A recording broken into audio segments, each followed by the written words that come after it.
दादाजी आप बता रहे हैं कि 70 साल के आप हो गए हैं और आपकी अभी वृद्धावस्था पेंशन नहीं बनी है। कौन सा गांव लगता है आपका? हमारा गांव कहली, हाँ, बहरिया और तहसील फूलपुर, हाँ। जिला प्रयागराज, थाना मऊआ में लगता है। थाना मऊआइमा लगता है। और प्रधान कौन है आपके गांव का? हमारे इस समय पर एक सरोज हुआ है। हाँ। अरे उसका क्या नाम है? सेक्रेटरी कौन है? प्रेम नारायण। अच्छा, प्रेम नारायण जी प्रधान है। प्रेम नारायण सरोज जी प्रधान है। सेक्रेटरी कौन है?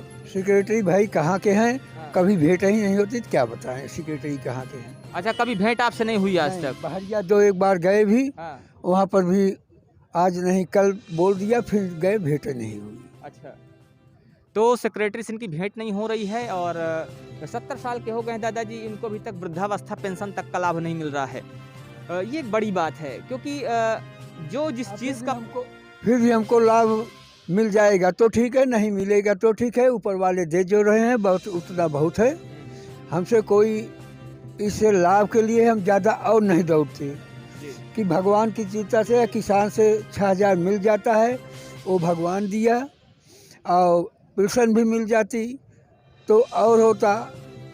हम अकेले यहाँ पड़े रहते हैं। दादाजी फूलपुर के आप हैं, विधायक कौन है इस समय आपके क्षेत्र का? हमारे यहाँ विधायक तो केशव प्रसाद हमारे यहाँ फूलपुर से जीत के संसद गए हैं। नहीं, अभी वर्तमान विधायक कौन है? आपकी आवाज़ मान लीजिए अगर पहुंचती है उनके तक तो हो सकता है कि वो इस पर कुछ कार्य करें। पास सरोज है, कौन था वो, उसका नाम नहीं आ रहा है, नाम नहीं आ रहा है, नाम सरोज नहीं आ रहा है उसका। केसरी देवी पटेल, ये भैया कहना है कि केसरी देवी पटेल आपके यहाँ की? केसरी देवी हमारे वहाँ के नहीं हैं, फूलपुर के हैं, तो इधर से है ना। हाँ हाँ, तो इधर के झूसी उसी तरफ। आपका जो क्षेत्र है फूलपुर में किस? सोराम पर पूर्वी में लगता है हमारा। आपके यहाँ होंगे किस? हमारे यहाँ सरोज है, कौशाम्बी का है, वो कौशाम्बी के सरोज है हमारे यहाँ। ठीक है, तो अगर उस क्षेत्र की बात की जाए कि किस में आता है? फूलपुर पश्चिमी में आपका गांव आता है कि फूलपुर पूर्वी में आता है? अच्छा, आपका जो क्षेत्र, आपका गांव जो है पूर्वी में आता है। हाँ। फूलपुर पूर्वी। हाँ, फूलपुर पूर्वी। अच्छा, फूलपुर पूर्वी के जो विधायक हैं दादाजी को उनका नाम नहीं याद आ रहा है, लेकिन कहीं ना कहीं उनकी जिम्मेदारी बनती है कि जी नहीं हम बता दें, किसी के हम पीछे पड़ते नहीं। जो भी है नाम जो भी है, लेकिन अगर किसी के बड़े लोग के पीछे हम पड़ते नहीं कि हमको 2 पैसा की आमदनी हो जाए। भगवान की जो दे दिया है वो बहुत है। जो भी वहाँ के जिम्मेदार लोग हैं, जो भी वहाँ के विधायक हैं, सांसद हैं, जो भी हैं, अगर ये वीडियो उन तक पहुँचे तो ये उनकी नैतिक जिम्मेदारी बनती है कि जो भी व्यक्ति पात्र है उन तक उन योजना का लाभ पहुंचना चाहिए जिसके लिए वो योजनाएं बनाई गई हैं, लेकिन इन तक अभी तक योजनाओं का लाभ नहीं पहुंच पा रहा है।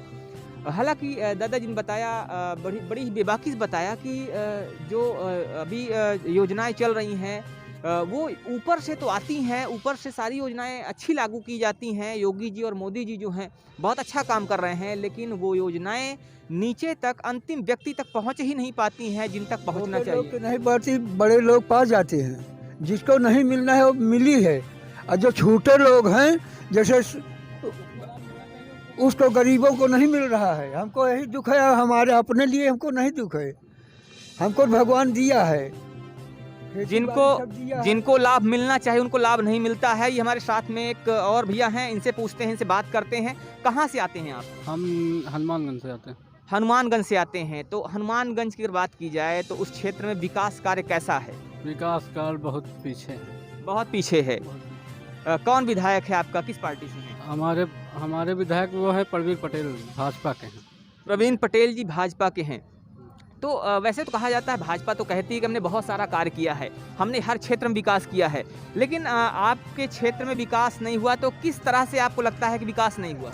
विकास नहीं हो पाया, जो उनके मंत्री भक्त हैं उनका विकास हुआ और किस और लोग का विकास नहीं हो पाया। जो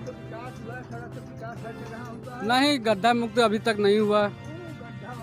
कहाँ यहाँ हमारे यहाँ सड़क हनुमानगंज, खास हनुमानगंज। और क्या तरह अंधेरा होता है। हमारे योगी जी अच्छे नहीं, बहुत अच्छे हैं, और उनके नीचे जो है ना, जो हमारे लोक निर्माण विभाग के मंत्री जी हैं, श्री केशव प्रसाद मौर्य जी, वो नंबर 1 के भ्रष्ट आदमी हैं। मैं सीधा बोल रहा हूँ, जबकि बीजेपी कार्यकर्ता हूँ।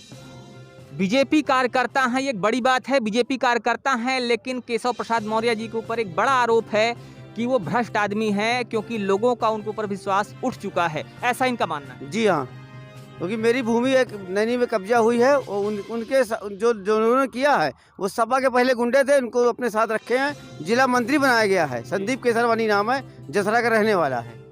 आपकी भूमि कब्जा हो गई, जी ये एक बड़ी बात है, और एक व्यक्ति के साथ, जो कि एक सामान्य वर्ग है, उसके साथ अन्याय है। क्योंकि कोई भी व्यक्ति बहुत ही मुश्किल से, बहुत ही मेहनत से अपना आधार तैयार करता है, बहुत ही छोटी छोटी रकम जोड़ के ज़मीन खरीदता है या घर बनाता है। तो किसी के साथ भी ऐसा नहीं होना चाहिए। आपको क्या लगता है कि इस बार बीजेपी का जो अगर बात की जाए इस चुनाव में, तो बीजेपी का क्या आधार दिख रहा है? बीजेपी चुनाव तो ये जीतेंगे, पर ये जो अंदर जयचंद बैठे हैं ना, इनसे थोड़ा नुकसान होगा। जयचंदों से नुकसान होगा, एक बड़ी बात, जयचंदों से नुकसान होगा, क्योंकि बीजेपी के अंदर जो बीजेपी का जो बड़ा चेहरा है, जो मेन चेहरा है, अगर हम बात करें योगी की और मोदी की, तो वो उनके विषय में लोग सही बात बोल रहे हैं, उनके विषय में पॉजिटिव बात बोल रहे हैं, अच्छी बात बोल रहे हैं कि नहीं, वो सही है। लेकिन जो बीच में लोग बैठे हुए हैं, जो भ्रष्ट लोग बैठे हुए हैं, कहीं ना कहीं वो नुकसान की वजह बनेंगे, ऐसा आपको मानना है? जी हाँ, बिल्कुल बनेंगे। विकास की बात की जाए आपके क्षेत्र में, तो विकास कितना हुआ है? नहीं, कार्य तो हुआ है, इस बात से कोई इनकार नहीं कर सकता। अब ये अलग बात है कि रोड बनना हो या और कोई कार्य हो, उसमें भ्रष्टाचार हुआ हो, लेकिन कार्य हुआ है। ये जो कार्य कहते हैं वो होता है, और टाइम से होता है। कह देने से मतलब योजनाएं लाने से नहीं होता, योजनाएं धरातल पर आती हैं। ये फर्क है दोनों में। अन्य पार्टियों में और बीजेपी में आपको फर्क दिखता है कि ये जो कार्य कहते हैं वो करते हैं? जी बिल्कुल करते हैं, और जो कहते हैं वो करते हैं, धरातल पर काम हो रहा है, 90% काम हो रहा है। 90% दादाजी के हिसाब से 90% काम हो रहा है। जो ये बोलते हैं वो करते हैं, और बीच में भ्रष्टाचार होना एक अलग बात है, लेकिन कार्य समय पर पूरा हो जाता है। और आने वाले समय में जो चुनाव आने वाला है, उसमें ये उम्मीद की जा सकती है कि इनकी सरकार फिर से आएगी। बिल्कुल आएगी, 100% आएगी।